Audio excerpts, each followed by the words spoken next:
Hello everyone, this is ऋतु और स्वागत है आप सभी का सीटेट प्रीवियस ईयर क्वेश्चंस की सीरीज़ में। इस सीरीज़ में हम डिस्कस कर रहे हैं सोशल साइंस के प्रीवियस ईयर क्वेश्चंस को। तो ये विद एक्सप्लेनेशन आपको मिलेंगे और आज की इस क्लास में भी हम प्रीवियस ईयर का जो क्वेश्चन पेपर हम कर रहे थे उसी को कंटिन्यू करेंगे, जो कि है 8 जनवरी 2022 का।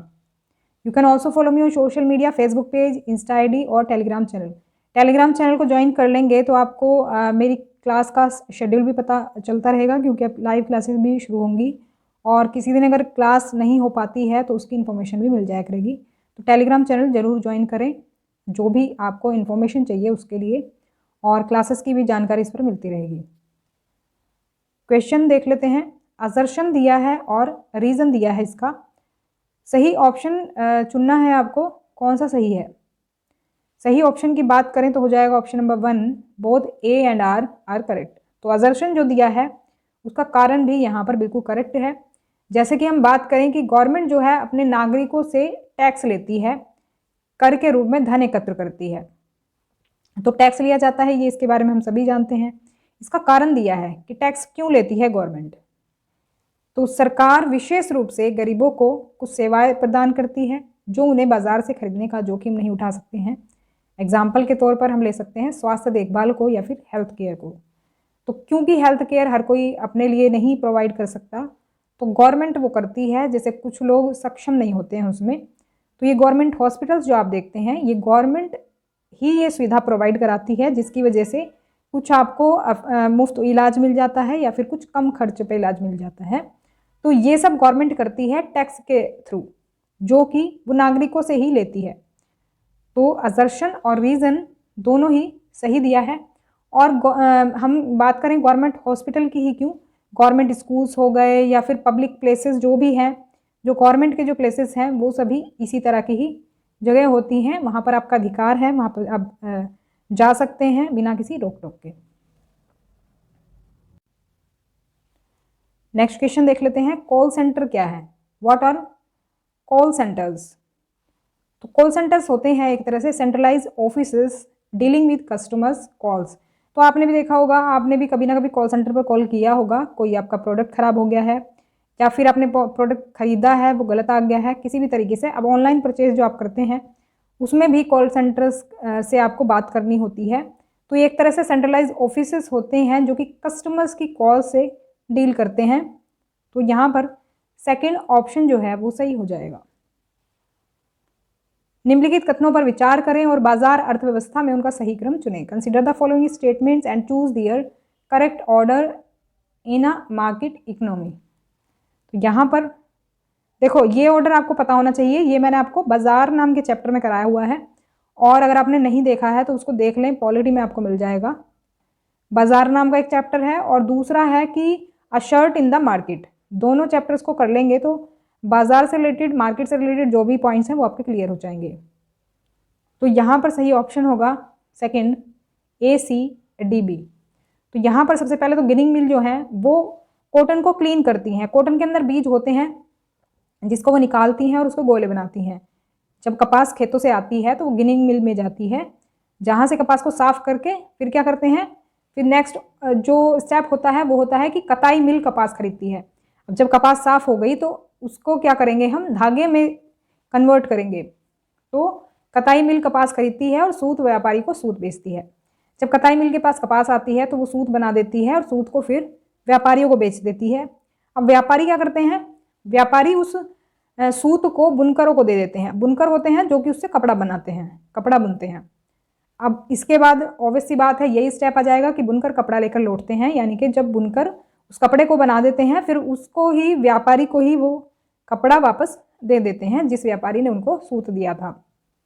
तो यहाँ पर ये चारों स्टेप्स इस तरह से अरेंज हो जाएंगे। सेकंड ऑप्शन करेक्ट होगा। इसके आगे और भी स्टेप्स हैं कि कपड़ा बनने के बाद फिर उसका क्या होता है। ये सभी जो स्टेप्स हैं आपको चैप्टर में डिटेल में मिल जाएंगे, उसको आप जरूर पढ़ें। नेक्स्ट क्वेश्चन है, भारतीय जनसंघ के संस्थापक कौन थे? तो ये थे श्यामा प्रसाद मुखर्जी। ऑप्शन 4 यहाँ पर करेक्ट हो जाएगा। सो दिस संघ was founded by Shyama Prasad Mukherjee इन 1951। तो इसका ईयर भी याद रखेंगे, 1951 में इन्होंने जो है इसको स्थापित किया था। तो यहाँ पर ऑप्शन नंबर 4 सही हो जाएगा। नेक्स्ट क्वेश्चन है, महिलाओं के खिलाफ उल्लंघन होने पर, मतलब कोई भी अगर वायलेंस हो जाता है तो महिला आंदोलन अपनी आवाज़ उठाता है। अन्याय की ओर ध्यान आकर्षित करने के लिए निम्नलिखित में से कौन सा एक बहुत शक्तिशाली तरीका है। वैसे तो महिलाओं के साथ कुछ ना कुछ वायलेशन आपको देखने को मिलता ही है, लेकिन कौन सा ऐसा पावरफुल तरीका है जिससे जो जस्टिस है उसके लिए गुहार लगाई जा सके, ऐसा ऑप्शन कौन सा है। तो यहाँ पर आपको चुनना है वो ऑप्शन।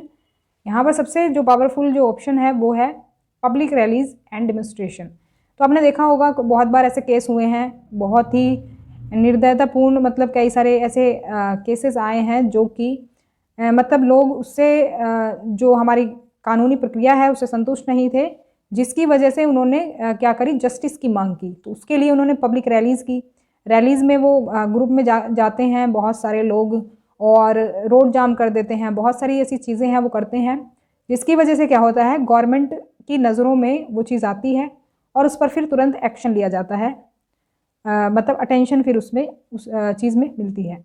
तो उसके लिए जो पावरफुल जो चीज़ है, एक तरह से हम कह सकते हैं पब्लिक रैलीज या फिर डेमोन्स्ट्रेशन है, प्रदर्शन जो करते हैं। तो यहाँ पर थर्ड ऑप्शन हो जाएगा। नेक्स्ट क्वेश्चन है, खेतीहर मजदूर फातिमा का एक्सीडेंट हो गया और 8 सरकारी अस्पतालों ने उसे भर्ती करने से इनकार कर दिया। वह अदालत में जा सकती थी और दलील दे सकती थी कि उसके इस अधिकार का उल्लंघन किया गया। तो किस अधिकार का उल्लंघन किया गया, यहाँ पर हमें सही ऑप्शन चुनना है और सही ऑप्शन हो जाएगा यहाँ पर जीवन, यानी लाइफ का अधिकार। तो राइट टू लाइफ दिया गया है इंडियन कॉन्स्टिट्यूशन में आर्टिकल 21 में। तो आर्टिकल 21 के अकॉर्डिंग जो राइट टू लाइफ है वो ये है कि जिससे भी हमारी लाइफ खतरे में पड़ती है उन सभी को हम एक तरह से राइट टू लाइफ को में कंसीडर करते हैं, वो चाहे हेल्थ से रिलेटेड कोई इशू हो या फिर हमारे स्वच्छ पानी से, मतलब हेल्थ से रिलेटेड कई सारी चीज़ें होती हैं जैसे कि स्वच्छ पानी, स्वच्छ हवा, स्वच्छ वातावरण। तो ये सभी चीज़ें जो है एक तरह से हमारी उसमें इंक्लूड होती हैं। कोई प्रॉब्लम हो जाए अगर हमें अस्पताल में भर्ती ना कराया जाए, क्योंकि ये गवर्नमेंट हॉस्पिटल की बात कर रहे हैं और गवर्नमेंट में मैंने आपको बताया था जो गवर्नमेंट जो ये फैसिलिटीज़ देती है, पब्लिक फैसिलिटीज़, ये गवर्नमेंट सिटीजन्स जो हैं उन्हीं के पैसे से देती है। तो ये गवर्नमेंट का फ़र्ज़ है, अगर वो इस फ़र्ज़ को पूरा नहीं करती है तो क्या कर रही है, वो राइट टू लाइफ का वायलेशन कर रही है। तो जिसके लिए कोई भी पर्सन कोर्ट में अपील कर सकता है कि हमारा जो राइट टू लाइफ जो हमारा अधिकार है उसका जो है वायलेशन किया गया है और हमें न्याय चाहिए। फिर कोर्ट के अकॉर्डिंग जो भी फैसला होता है वो मान्य होता है। अब उसमें चाहे वो कुछ भी करे, चाहे वो पैसे दें वापस जो उन्होंने प्राइवेट अस्पताल में खर्च किए थे, जैसा कि हमने एक चैप्टर में पढ़ा भी था, इस तरह से ही तो कुछ भी उनको कंपेंसेशन दिया जा सकता है। फिर इसके बाद ऑप्शन नंबर 4 करेक्ट होगा। नेक्स्ट क्वेश्चन, भारतीय संविधान की प्रस्तावना में कौन से मूल्य निहित हैं? Which values are embedded in the preamble of the Indian constitution? तो जो करेक्ट ऑप्शन है वो है 4 राष्ट्रीय मूल्य जिन्होंने स्वतंत्रता संग्राम को प्रेरित किया था, national values that inspired the freedom struggle. तो अगर हम बात करें इन नेशनल वैल्यूज़ की तो आप पाएंगे जो हमारे कॉन्स्टिट्यूशन में जो भी चीज़ें दी गई हैं उसका सार आपको प्रियम्बल में मिल जाएगा। प्रियम्बल में संक्षिप्त में करके ये चीज़ें दी हुई हैं कि कॉन्स्टिट्यूशन में बेसिकली क्या क्या चीज़ें हमारी इंक्लूड होंगी। जैसे कि आप देखें इक्वालिटी की बात की गई है तो ये प्रियम्बल में भी बात की गई है। वैसे ही आप अंदर अगर देखेंगे कॉन्स्टिट्यूशन में तो कई सारे आर्टिकल्स जो हैं वो इक्वालिटी से रिलेटेड दिए गए हैं। तो जो भी शब्द आपको प्रियम्बल में मिलेंगे वो आपको इंडियन कॉन्स्टिट्यूशन में मिलेंगे और उनके बारे में बात की गई है, उन अधिकारों के बारे में बात की गई है। तो यहाँ पर जो 4th ऑप्शन है वो करेक्ट हो जाएगा। नेक्स्ट क्वेश्चन देख लेते हैं, भारत में उच्च न्यायालयों द्वारा लिए गए निर्णय निचली अदालतों के लिए बाध्यकारी होते हैं, यह संदर्भित करता है। तो यहाँ पर ये संदर्भित क्या करता है, करेक्ट ऑप्शन की बात करें तो ये हो जाएगा ऑप्शन नंबर 1 एकल और एकीकृत न्यायिक प्रणाली। एकल और एकीकृत न्यायिक प्रणाली यानी single and integrated judicial system क्या है कि जो हमारा जुडिशियल सिस्टम है ना वो ऐसा नहीं है कि वो अलग अलग काम करता है अलग अलग स्तर पर, वो एक तरह से कनेक्टेड है, वो एक दूसरे से कनेक्टेड है।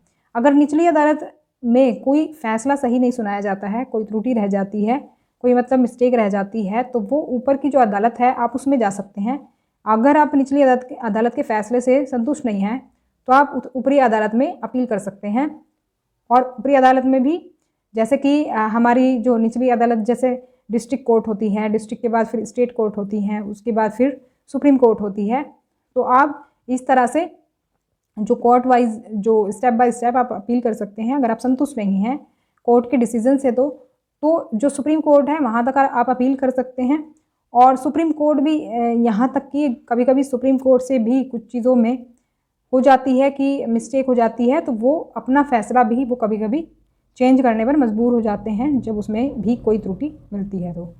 तो यहाँ पर अगर हम इस क्वेश्चन की बात करें तो निचली अदालतों के लिए ये बाध्यकारी निर्णय होते हैं।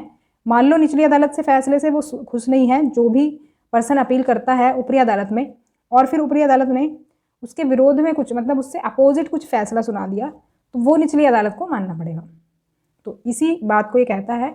तो इसी वजह से हम कह सकते हैं कि जो जुडिशियल सिस्टम है हमारा वो इंटीग्रेटेड है। ऐसा नहीं है कि कोई कुछ भी फैसला सुना देगा तो वो आपको मानना पड़ेगा। अगर आप संतुष्ट नहीं हैं तो आप ऊपरी अदालतों में अपील कर सकते हैं।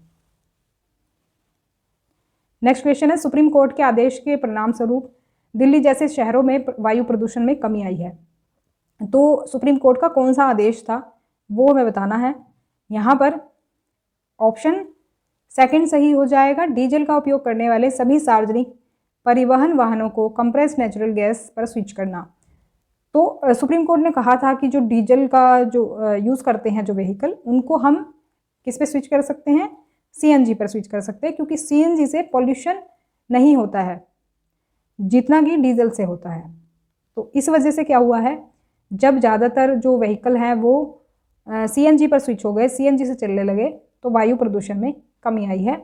सेकंड ऑप्शन यहाँ पर करेक्ट होगा। नेक्स्ट क्वेश्चन दिया है, यहाँ पर दो स्टेटमेंट दी हैं और आपको सही यहाँ पर चुनना है।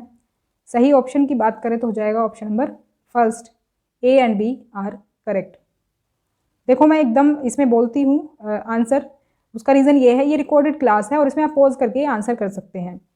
तो यहाँ पर मुझे रुकने की ज़रूरत नहीं है, आपके आंसर की वेट करने की ज़रूरत नहीं है। तो आप अगर चाहते हैं पहले आंसर करना तो आप पॉज कर सकते हैं, इसको रोक सकते हैं वीडियो को। और हमारी लाइव क्लासेस भी आएंगी, कल से स्टार्ट हो रही हैं, और उसमें आपको ही आंसर करने का मौका दिया जाएगा पहले, तो उसमें आप करें। तो उसमें कुछ इसी तरह से रहेगा, मतलब इससे थोड़ा अलग सिस्टम रहेगा। तो यहाँ पर ऑप्शन नंबर 1 करेक्ट है। अगर ए ऑप्शन की बात करूँ मैं, मतलब ए स्टेटमेंट की बात करूँ, तो आदिवासी धर्मों ने साम्राज्यों के बहुत धर्मों को प्रभावित किया है, ये बात बिल्कुल सही है। उड़ीसा के जगन्नाथ पंथ और बंगाल और असम में शक्ति परंपराएं आदिवासी धर्मों के प्रभाव के उदाहरण है, तो ये बात बिल्कुल सही है। तो जो जगन्नाथ पंथ है उड़ीसा में और बंगाल और असम में जो शक्ति परंपराएं हैं वो मतलब आदिवासी जो धर्म है उनसे मिलती जुलती हैं, उनके ही एक तरह से उनका ही इम्पैक्ट है, क्योंकि ये जो ट्रेडिशन है ये था आदिवासियों का जो कि इन्होंने अपना लिया। तो इसीलिए यहाँ पर दोनों स्टेटमेंट सही हो जाएंगी। तो ये थी हमारी आज की क्लास आपको कैसी लगी कमेंट करके ज़रूर बताएं। If you have any query then please ask me in comment section. और वीडियो को लाइक ज़रूर कर दें, शेयर कर दें और सब्सक्राइब भी कर लें चैनल को, जिससे कि आपको सभी नोटिफिकेशंस मिलते रहें, लाइव क्लासेस के भी और रिकॉर्डेड क्लासेस भी आपको मिलती रहें। मिलते हैं नेक्स्ट क्लास में, तब तक के लिए stay connected and keep watching study more knowledge. Thanks for watching.